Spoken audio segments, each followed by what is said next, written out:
Olá, boa noite. Você acompanha a partir de agora o Jornal da Justiça. Primeira turma do Supremo torna réu o deputado João Carlos Bacelar, do PR da Bahia, por peculato. Você vai ver também. Segunda turma do STF rejeita recurso para que ex-secretário de Sérgio Cabral volte à prisão. Não basta a mera explicitação textual dos requisitos previstos, sendo necessário que a alegação abstrata ceda à demonstração concreta e firme de que tais condições realizam-se na espécie. Ministro Edson Fachin do Supremo julga inviável o pedido de suspensão de ação penal sobre terreno do Instituto Lula. E você vai ver que cada vez mais os profissionais do mercado estão procurando por cursos à distância por serem mais baratos e oferecerem diversidade na busca de uma carreira melhor. Eu trabalho fora, cuido de criança, tenho um filho de 1 ano e 7 meses, cuido de casa, então realmente eu não conseguiria fazer um curso presencial.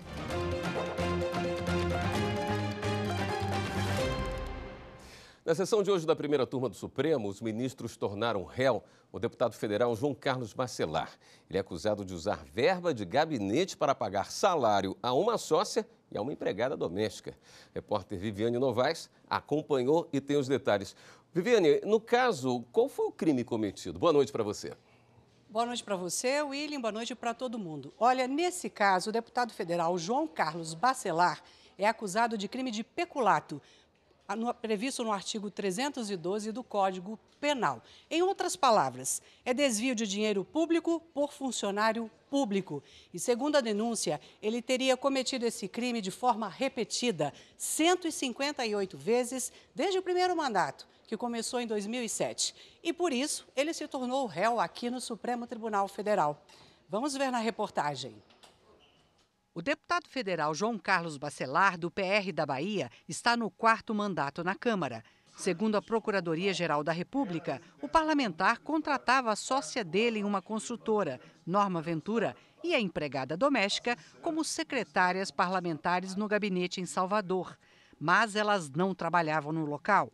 Para o subprocurador-geral da República, não há dúvida de crime de peculato. Está bem claro que não está sendo usado funcionário público para uso particular.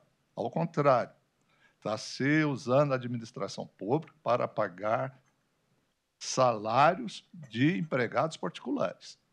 E no entendimento desse tribunal, isso corresponde a peculato. O relator, ministro Alexandre de Moraes, votou pelo recebimento da denúncia. Disse que há indícios de que o deputado praticou o crime desde o começo do mandato em 2007 e que o Ministério Público reuniu provas como o período do desvio do dinheiro. A petição inicial também não deixa margem a dúvidas ao discriminar o lapso temporal em que o vínculo jurídico-administrativo de cada servidor, segundo o Ministério Público, fantasmas, cada servidor foi mantido pelo imputado. Os outros ministros seguiram o relator e o deputado federal se tornou réu no Supremo. É aqui a suspeita a ser confirmada do velho patrimonialismo brasileiro do uso do espaço público para proveito privado.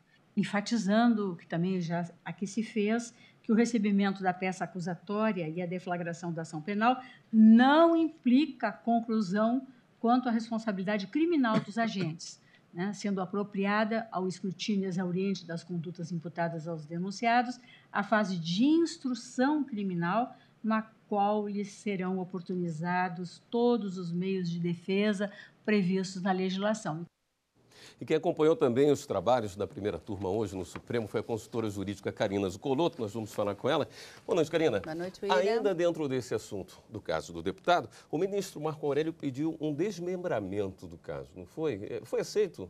Não, a maioria entendeu que não deveria ser desmembrado. Inclusive, a ministra Rosa falou logo depois do ministro Marco Aurélio, entendendo que a possível separação do processo para que aqui no Supremo a ação penal prosseguisse apenas em relação ao deputado federal, poderia, de uma certa forma, prejudicar os trabalhos da instrução processual penal durante o processamento dessa ação penal.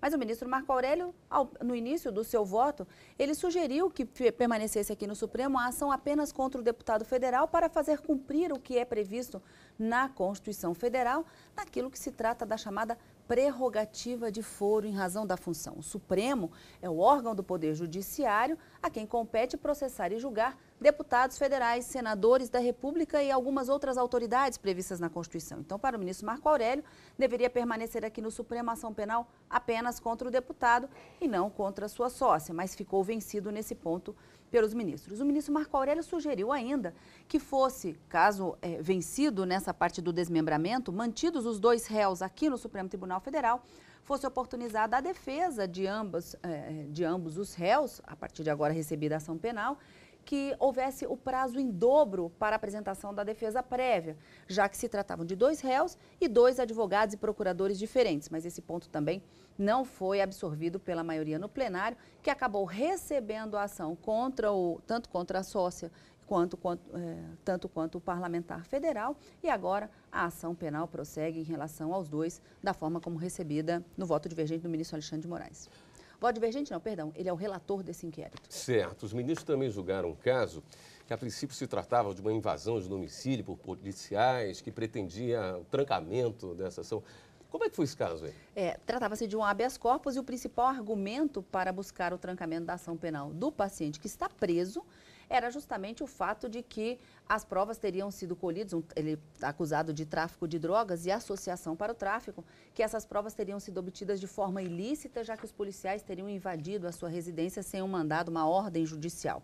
Mas, na verdade, os policiais invadiram e consideraram que, e tanto há uma jurisprudência farta nesse sentido, de que havia ali um flagrante delito e que, portanto, a prova não seria ilícita. Mas, nesse ponto, os ministros sequer avançaram no tema.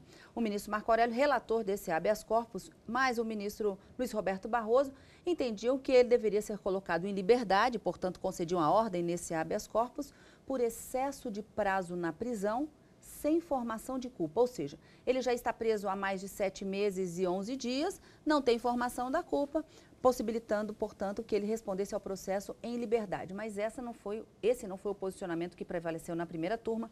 Nesse caso, a maioria acabou seguindo a divergência do ministro Alexandre de Moraes, no sentido de que os argumentos trazidos, os fundamentos, trazidos na prisão preventiva, no decreto da prisão preventiva, não tem nenhuma ilegalidade, nenhuma teratologia e que também 7 meses e 11 dias aproximadamente não configurariam qualquer excesso de prazo na prisão e, nesse sentido, acabaram mantendo a prisão, nesse caso, desse habeas corpus para esse paciente e sequer a invasão de domicílio chegou a ser motivo de discussão na primeira turma. Tá bom, acompanha a sessão amanhã à tarde? Amanhã, todos nós, a partir das 14 horas. Obrigado, Karina.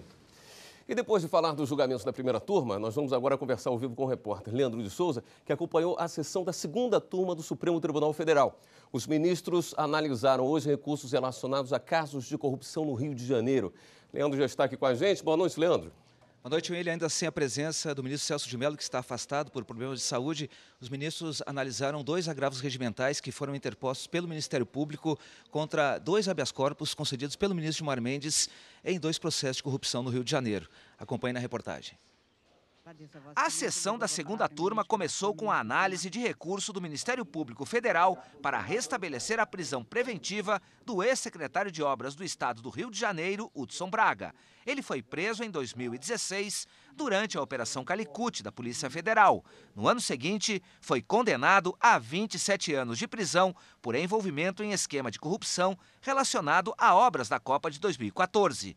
O grupo criminoso era comandado pelo então governador do Rio, Sérgio Cabral. Em 2017, o ministro Gilmar Mendes concedeu a liminar no habeas corpus para substituir a prisão preventiva por medidas alternativas, como recolhimento noturno e a apreensão do passaporte. A PGR argumentou que existem elementos suficientes para que seja mantida a prisão preventiva. Não está carente de fundamentação, nem se referiu a fatos que, na época da sua decretação, estavam descontextualizados, ou seja, não tinham contemporaneidade. O contexto criminoso em que se inseriu o paciente foi um contexto de extrema gravidade. Relator da ação, o ministro Gilmar Mendes manteve o entendimento de que não existe justificativa para a prisão preventiva. Nesse ponto, destaco que a jurisprudência do Supremo se consolidou no sentido de que a liberdade do indivíduo suspeito da prática de infração penal somente pode sofrer restrições se houver decisão judicial devidamente fundamentada, amparada em fatos concretos e não apenas em hipóteses ou conjecturas, bem como na gravidade do crime ou em razão do seu caráter hediondo. O ministro Edson Fachin divergiu. Para ele, a liberdade do ex-secretário poderia prejudicar outras investigações em andamento. Proibição de manter contato com os demais investigados, proibição de deixar o país, entrega de passaporte e recolhimento domiciliar no período noturno não funciona, em meu ver, no caso concreto, como dissipadores suficientes do risco concreto a que a tutela cautelar procura fazer frente. O ministro Ricardo Lewandowski seguiu o voto do relator, enquanto a ministra Carmen Lúcia acompanhou a divergência. Conforme previsto no regimento interno do STF, em caso de empate em matéria penal, prevalece o entendimento que mais beneficia o réu, ou seja, mantiveram o ex-secretário Hudson Braga em liberdade. Em seguida a esse julgamento, os ministros passaram a analisar um outro agravo regimental interposto também pelo Ministério Público, dessa vez contra um habeas corpus concedido pelo ministro Gilmar Mendes em favor do empresário Gustavo Estelita Pessoa.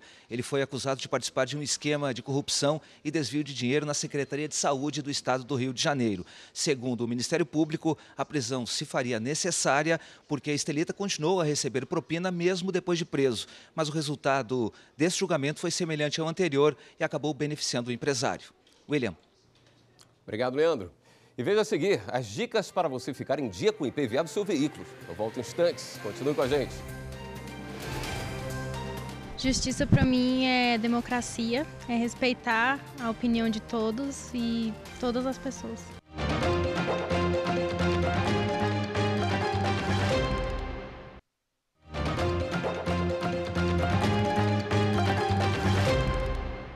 A Polícia Civil do Distrito Federal cumpriu mandados judiciais contra uma organização criminosa especializada no tráfico interestadual de drogas.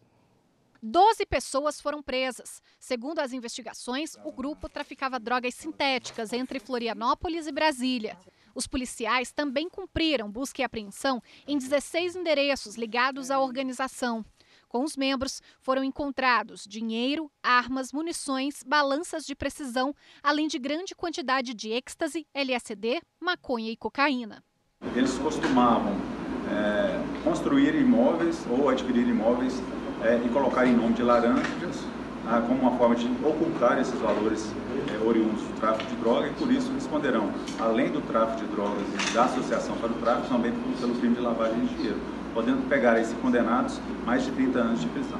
Em maio do ano passado, os mesmos traficantes já haviam sido alvos de outra operação policial. Na ocasião, foram apreendidos 8.000 comprimidos de drogas sintéticas. O material saía de Belo Horizonte rumo à capital federal. Com a prisão dos criminosos, a quadrilha passou a utilizar Santa Catarina como rota do tráfico.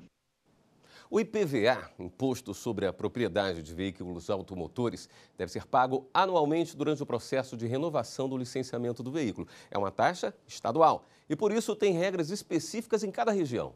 O contribuinte que não quitar o imposto está sujeito a várias punições. O músico Ricardo Luz ainda não sabe o valor do IPVA, mas já decidiu como vai pagar. Parcelado, né? Porque é um valor muito alto, né? O carro já tem muitos custos. Então, não dá para ser de uma vez, né? Então, eu prefiro parcelado. A alíquota do imposto varia de acordo com a unidade da federação, com o modelo e o ano do veículo. Os estados dão desconto no pagamento à vista e estabelecem um percentual de multa por atraso. A tabela de pagamento muda de estado para estado. Os vencimentos da primeira parcela ou cota única começaram em janeiro e podem chegar até abril.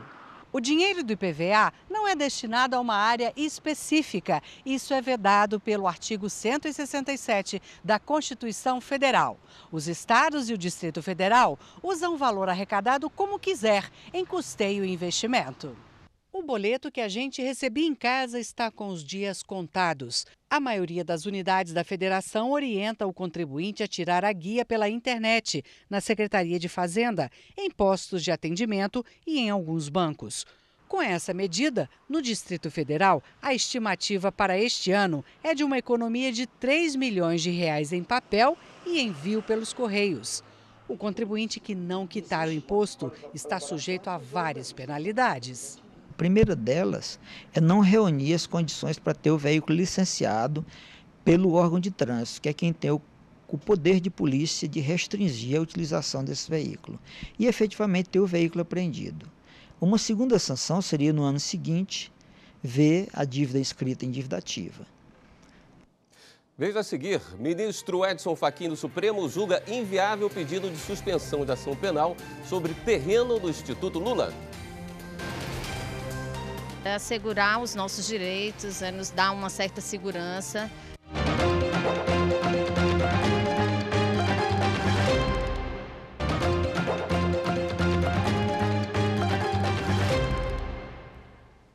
Filial de empresas de tratamento de esgoto localizada na mesma área da matriz também deve pagar taxa ao Conselho Regional de Química.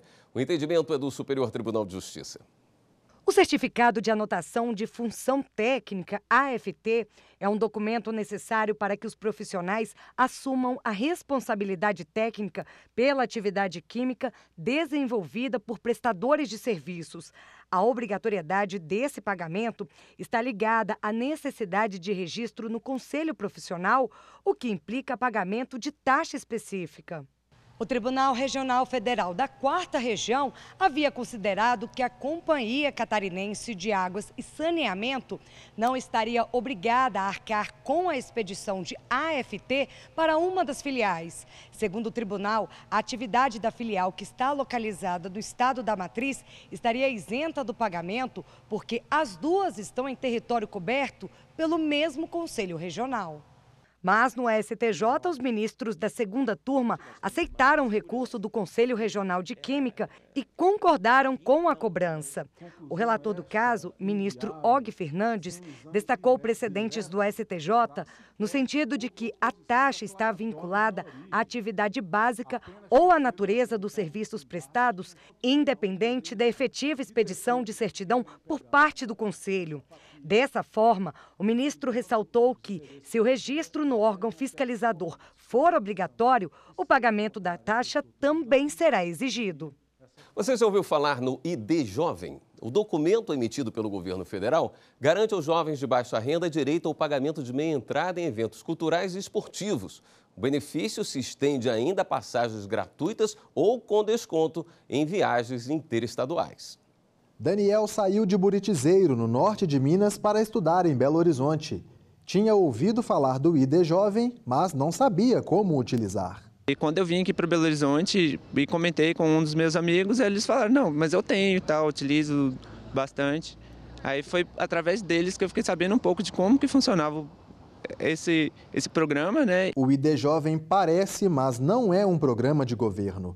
É um direito, atende às diretrizes do Estatuto da Juventude.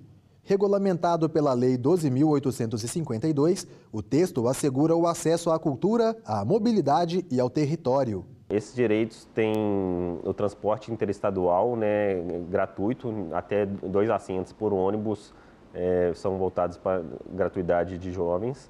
Também o desconto em eventos culturais e esportivos. Se as 2 vagas gratuitas para viajar se esgotarem, são reservados ainda outros 2 assentos em que o jovem paga metade da passagem.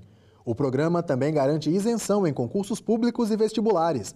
A meia entrada é o que Daniel mais utiliza. Normalmente para acesso a cinema, para acesso a peças teatrais, shows. A gratuidade garantida nas viagens pelo ID Jovem tem uma pequena regrinha. Só vale para deslocamentos de um estado para outro. Se, por exemplo, um jovem de Belo Horizonte quiser embarcar neste ônibus rumo a Natal, está autorizado.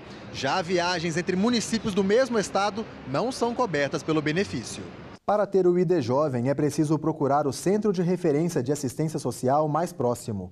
O coordenador avisa que o interessado precisa cumprir alguns requisitos. Jovem de 15 a 29 anos e a família ter no máximo, como per capita, o teto da renda familiar de 2 salários mínimos. O cadastro depende da apresentação da identidade, título de eleitor e CPF. Após se cadastrar, o usuário deve baixar o aplicativo. Este advogado destaca que, apesar do nome e identidade jovem, o documento não substitui o documento tradicional. Na verdade, esse documento ele tem que ser apresentado em conjunto com a identidade oficial, porque esse documento por si só ele não faz prova da sua identidade física. A procura por cursos à distância tem crescido muito no Brasil. Muita gente está investindo nessa modalidade para melhorar o currículo e impulsionar a carreira. Daliene é psicóloga e agora quer atuar também na área da pedagogia, para atender alunos e professores. Resolveu fazer o curso superior de 1 ano e meio pela internet. Hoje eu tenho um dia corrido, eu trabalho fora, cuido de criança, tenho um filho de 1 ano e 7 meses, cuido de casa, então realmente eu não conseguiria fazer um curso presencial. Assim como Daliene, muitos brasileiros estão investindo nos cursos à distância para melhorar o currículo e alavancar a carreira. Segundo o Ministério da Educação, essa modalidade de ensino cresceu 52% em 2018, se comparado ao ano anterior, e a tendência desse número é subir. Buscar capacitação é uma boa para conseguir aumentar a renda, se aperfeiçoar na profissão ou até mesmo abrir o próprio negócio. O Serviço Brasileiro de Apoio às Micro e Pequenas Empresas, o Sebrae Goiás, oferece mais de 100 cursos rápidos e gratuitos pela internet, para quem quer se qualificar e empreender. Hoje, a instituição atende mais de 40% do público por meio do ambiente virtual. No site, entre os cursos mais procurados estão marketing digital, empreendedorismo e finanças. A flexibilidade de horário, as mensalidades mais baixas e o comodismo de assistir às aulas em casa estão entre os grandes atrativos da educação à distância, ou EAD. As plataformas de ensino à distância hoje, elas democratizam muito o acesso à informação, o acesso ao conhecimento. Então, quem quer buscar um conhecimento hoje e não dispõe de tempo, quer algo mais rápido, mais prático, com possibilidades, inclusive, de emissão de certificado e muitas vezes gratuito, opta pelo ensino à distância, que tem crescido muito no Brasil. O Procurador-Geral da República, Augusto Aras, recorreu nesta terça-feira da decisão do ministro Edson Fachin, que na semana passada homologou a delação premiada do ex-governador do Rio de Janeiro, Sérgio Cabral. O procurador quer que o acordo, caso seja mantido, não afete as prisões preventivas decretadas contra o político fluminense. A delação foi firmada com a Polícia Federal em dezembro do ano passado. É hora de dar um giro na rede para saber as últimas notícias.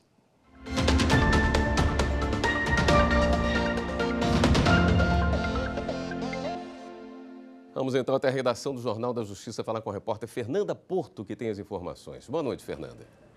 Boa noite, William. A gente começa falando que o ministro do Supremo Tribunal Federal, Edson Fachin, negou seguimento ao pedido de suspensão de ação penal sobre terreno do Instituto Lula.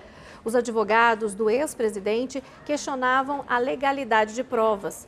Para o ministro Edson Fachin, a competência do STF só se inicia após a apreciação do Superior Tribunal de Justiça. Mudando de assunto, o Ministério Público Federal ajuizou a ação contra a nomeação do missionário Ricardo Lopes Dias para o cargo de coordenador-geral da FUNAI.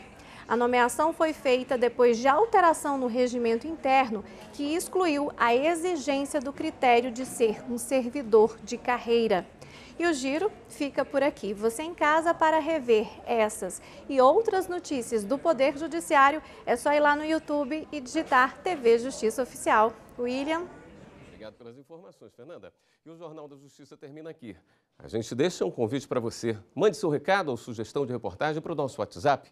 61 992606116 é o nosso telefone. Uma ótima noite para você. Até amanhã.